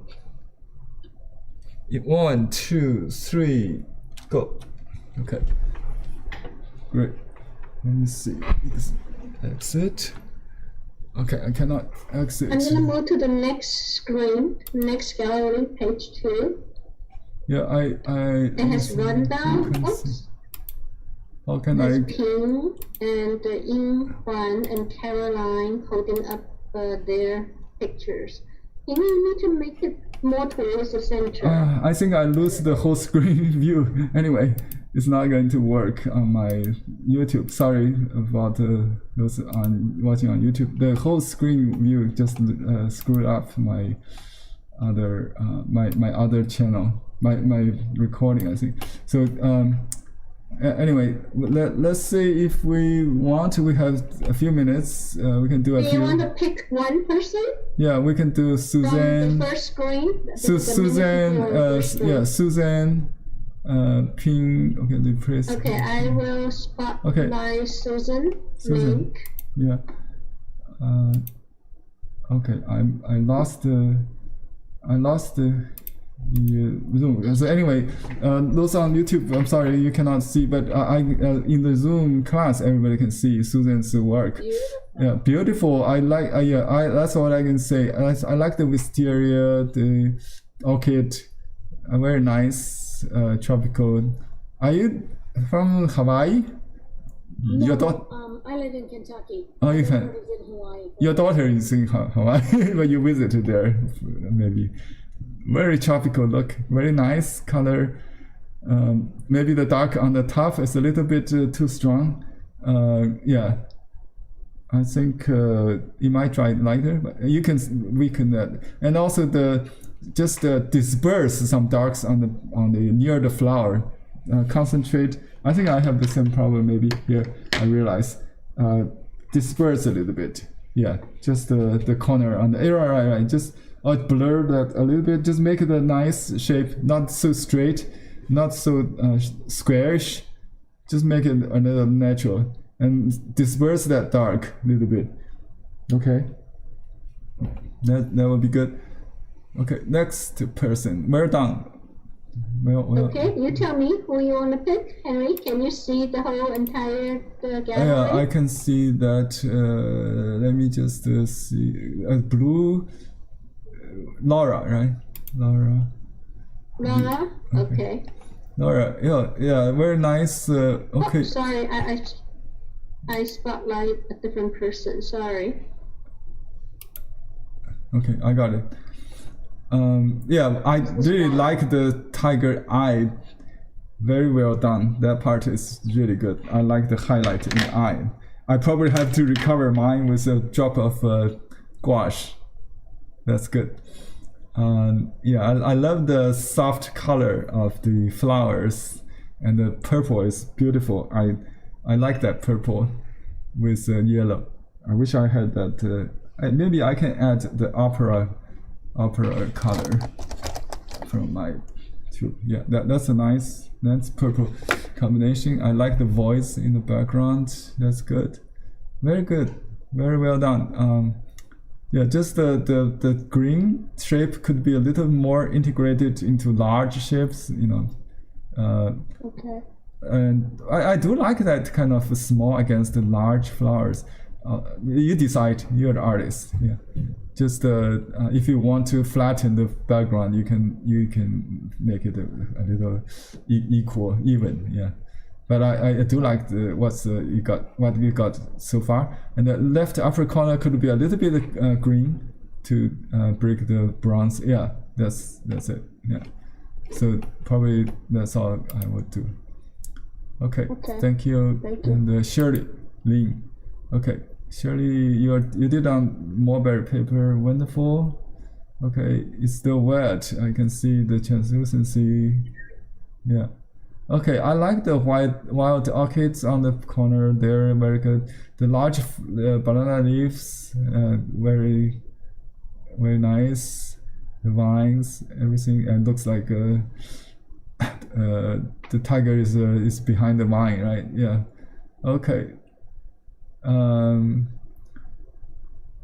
Yeah, everything looks good. After it dries, the color would show more even. I guess So after that, you can add some more calligraphy if it's too soft, something like that. It should be very easy to finish. Very good, well done. Thank you. Okay, let me see. And I'm from Hawaii. Hawaii, yeah, that's why I can see the tropical feel that you captured. Okay, let me go to Trisha, right? Trisha, yeah. Yes, the flowers are very good. The I think you zoomed in more than what we had, right? That's a nice. I like the arc on the top, and I wish there's some sky hole that we can see through. It should. You can still have it somehow. The green could be a little varied with brown and yellow, so they're not just straight out of the tube. Could be a little bit spread, so the strokes are more blending with the other. So they're not so calligraphic. Maybe could be less calligraphic on the banana tree behind. That's all. I was just could be a little more yellow added to the green.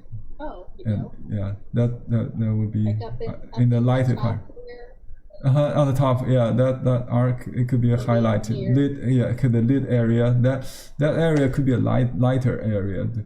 You got dark. That's okay. You can put some brown in front of everything, like a hanging wine in the front, like I did here.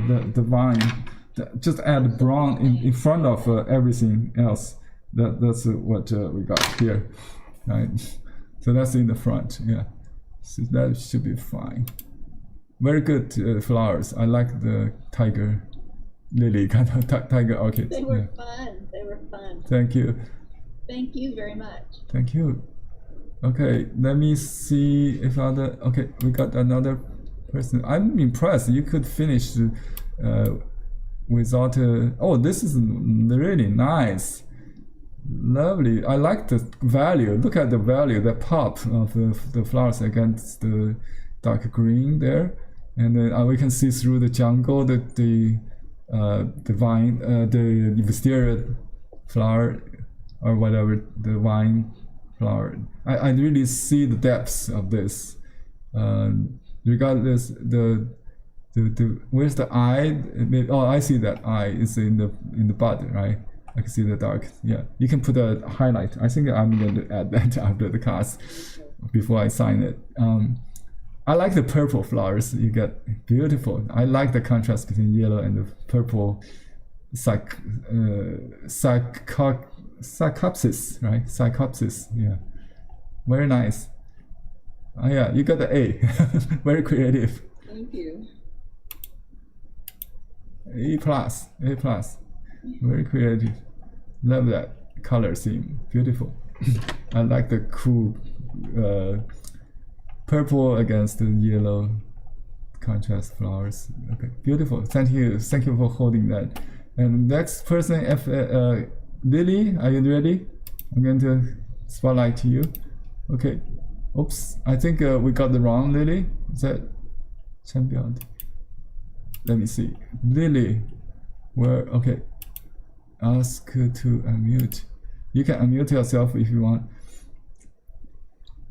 Oh yeah, similar to the last painting. I think you guys shared some commonality.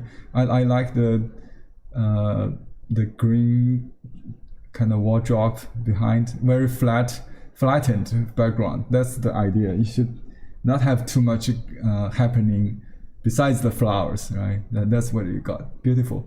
And I do like the vine in front of the eye and the background. That's good. You have very clear defined depths, front and the middle and the back. Very nice. Only suggesting maybe the left side could be a little bit finished. The upper right, yeah, this part is another flower, right? The other side could have a little blending look. Make it a little farther, maybe a little bluish, pale blue or something, just to push it back a little bit instead of popping the, yeah, just the kind of recede a little bit will be good. Too much brown, I mean, like a little bit green blue, kind of pale, like the swimming pool color. Okay. Okay, Thank you. that's right. I had a little trouble with the flowers, but Don't worry about that. It's yeah. I think you probably from a Chinese painting background. It's the lines. You can avoid using too much contour and just yeah, leave this out. That's why we use resist to create a hard edge instead of you just paint the surface, the mass, not the contour. That, right, I didn't yeah. have any resist. You don't have a resist, yeah. That's the reason. Then you have to save it. Yeah, you have to paint around it. It's a pain if you don't have resist. Yeah, you have to paint around it. Just you can do that too. Just save it. You paint around the shape. Okay. Yeah. Thank you. Thank you. Henry, I see Zoom user Barbara raising hands electronically, but she just turned off her video, so I guess that hand was not raised intentionally. Oh yeah. Is it? Yeah. Let me. Barbara, are you going to show us? Hi. Ask. Can you point? I don't have the. Oh, okay. Here we go. Yes. It's still wet, right? Okay. Beautiful misty atmosphere. The tiger is in contrast very defined. You got the two eyes. Try to hide that tiger a little more, maybe with leaves hanging in front of him. Yeah. I do like the white Phalaenopsis kind of flowers, the butterfly, and you should have more color saturation. Maybe I do like the line work you have done, but as watercolor painting, the saturation on the yellow is not enough, and the white could be recovered with some white right now on the back of the paper. Maybe you can make some highlight, yeah, on the white petal if you want. Thank you, Henry. That was fun. Very good. Thank you, Barbara. Thank you for your comments. Okay, that's all? That's it. Yeah. I see D. Reagan. Oh, D. Okay, great. Oh, you have the. Yeah, I like the watercolor. You stretch the paper with tape. Great. That's flatten it. The flowers could have more support, like stems, leaves, even, so they're not floating in the air. You can define a little bit more the stems. The little, yeah, the rounded ones. Maybe some. I just realized I may have some problem. So what you do is to you add some stems. They actually have very long bamboo-like stalk. You can paint some sticks under the flowers so they're not floating in the air, just under the flowers. Yeah, you got the very good top, just the bottom part, the support where the stem is, and those little flowers in the center or the right side is perfect. I like that. You can also have some stems.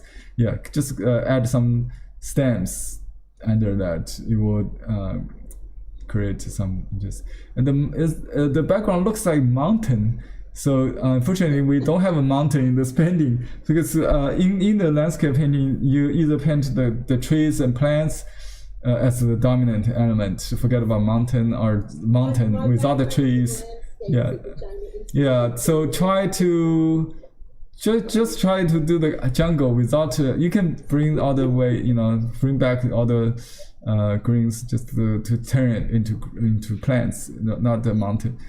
Yeah. Do I have to put any body for the tiger? No. In my project, they don't want anything other than eye because it's all hidden behind. You can suggest with the color only, no depiction of any. I think it will make it worse if you paint the whole tiger under the flowers. You don't have to do the tiger even, just so stay with the flowers and the plants, not the mountains. Yeah. Try to blur that horizon or the skyline maybe somehow. But it's as a landscape. It's okay. There might be a new category called landscape with flowers in the. I think I do have. I have seen classical painting with a big orchid in the front and the landscape in the background. That could be it. Yeah, it could just leave it. Maybe you can sell it. Yeah. People. Yeah, I'm inspired. Yeah. Maybe you could have a paper-shaped mountain. Right. Tiger mountain in the background. Tiger mountain. Yeah. Could have a tiger mountain. That's a good idea. Okay, we have another. Okay. Yeah, this is a tiger mountain in the back, right? The back of the tiger in the back. I like the flowers in sunlit area with some kind of soft shadow, atmospheric, very mysterious atmospheric. The tiger is a little bit too obvious. I mean, the tiger stripes. Maybe make it a little obscure to blend in with the environment a little more. That's what I think. Okay. What do you think? Yeah. Thank you. Yes. Okay. He is a mountain. It is a mountain. Yeah, just a rock, a mountain. Just make it into a rock. That'll be fine. But if it's tiger, it's just too much. Just make it into a rock. Yeah. Okay. Thank you. Thank you. All right. Any other?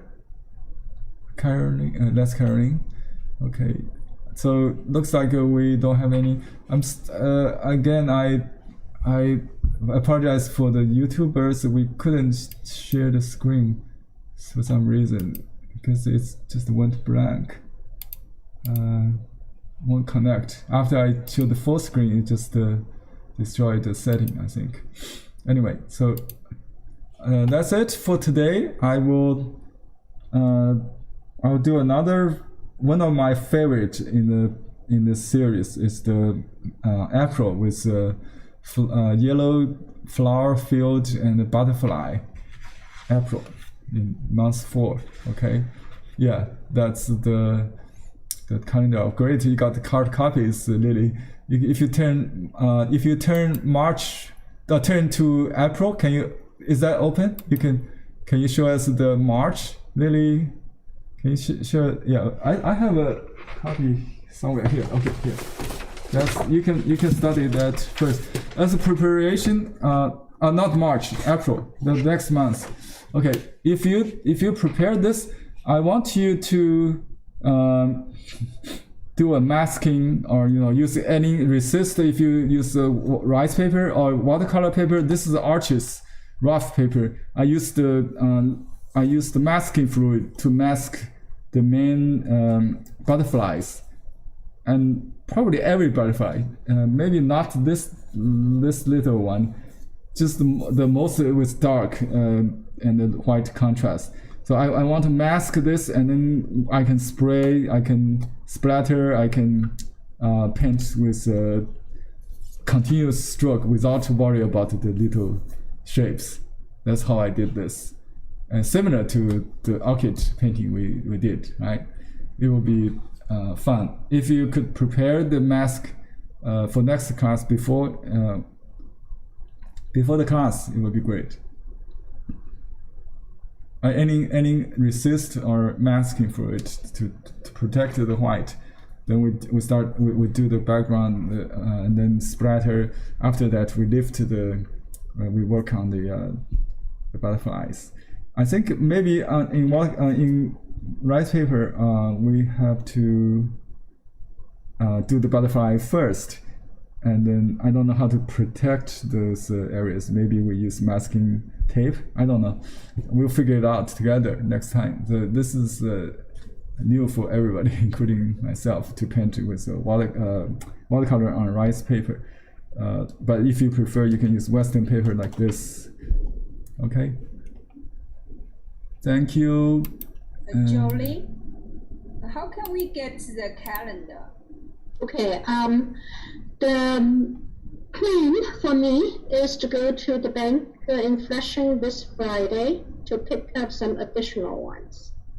And I could distribute it in the various branches in Brooklyn Public Library.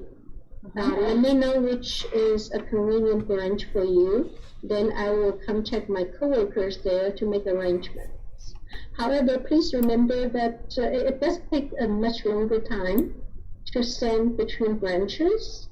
If you want to come to Dyker Library, which is at 13th Avenue and 82nd Street, that would be the place to be.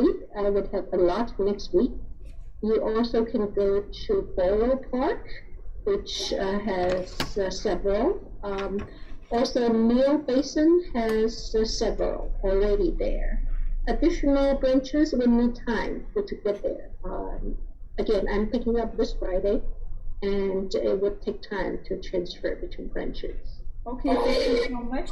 If we couldn't get one, and if it's possible, and can you just make a photocopy about the butterfly and yeah, you mail can it to us and It we can is- prepare in hand of time. Okay. There is a PDF version of all 12 paintings created by Henry for this calendar. Have you received that? I sent it for the first class, yeah. January 17th or January 18th of this year. I'm sorry. If you have not received that, I could forward to you. I will send the handouts Entire earlier. Calendar in a PDF version. Okay, Was Yong sent by email. I will send them the template Can I earlier. give you the No problem. email address, you can send it to I have your email address. I recognize your name. Okay, I give you the handout earlier so they can receive earlier this week if they want. Oh, okay. Yeah. Okay, so I usually wait till Henry to show me the handout for the next class. So if he sends me earlier, I will be able to send it out to you earlier. Thank you. For the better As fact. well. Oh, thank you so much. Okay, Thank you're you. welcome. Okay, I'm gonna sign this painting, and then we'll send you the pictures also, so you can share. Or Yong can share with the class. Okay, thanks, as well. Henry. Thank you. See you next week. See ya.